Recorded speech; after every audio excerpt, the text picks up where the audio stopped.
Morning, coming to you from beautiful Mill Hollow Park here in Conwood Heights. Gonna do my 13 pull-ups to pull people out of depression and darkness. I appreciate everybody, their comments and their either watching it 13 times or farting 13 times or whatever they're doing 13 times to help out, bring awareness. A lot of people have been talking about how they've had their own demons and darkness and kind of work through that, or experiences of other folks. Pass the word on. Yesterday's statistic was 42,000 people in the United States commit suicide. The reason why I'm doing 13 pull-ups is because every 13 minutes in the United States somebody takes their own life. 42,000 people, that's 3 times, I think it's 3 times or 4 times more than any drunk driving accident. So more people are taken by suicide than drunk driving. Not that drunk driving is okay, but that's the important statistic of the day. Last week was Law Enforcement Memorial Week, and some of you know I was a law enforcer for 20 years on and off. In many different capacities, mostly in police administration and strategic and politics, things like that.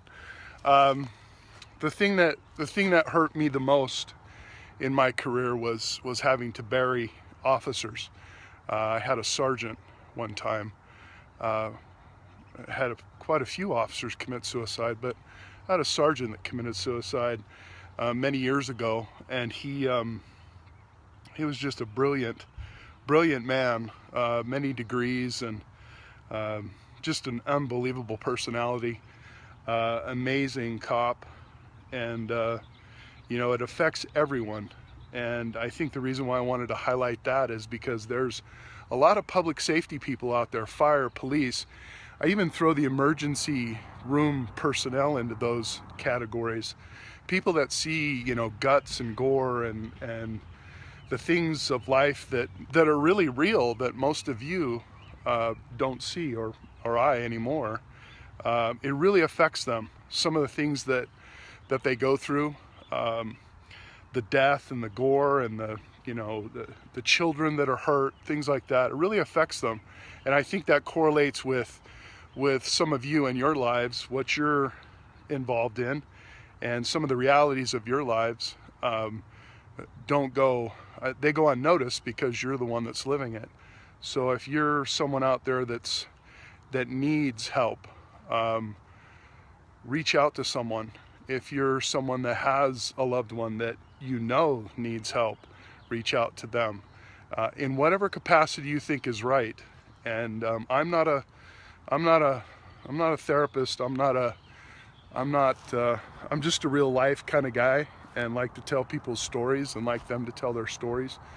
But when it comes to suicide, if you even have that little inkling that someone's in trouble, try and help them in some way, or try and get them to reach out. Or if they're quieting down and they're non-communicative and they're not responding to a lot of things, you may want to help them out in some way, shape, or form. So anyway, without being too wordy, today's 13.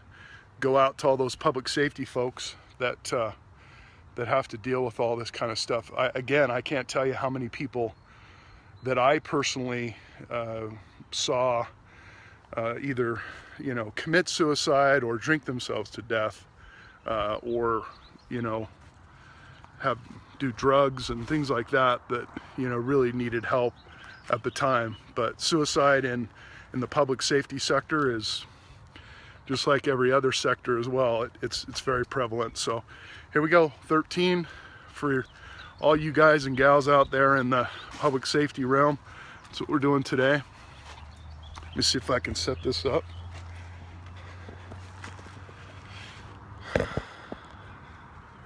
Yeah. Oh, there we go. Okay.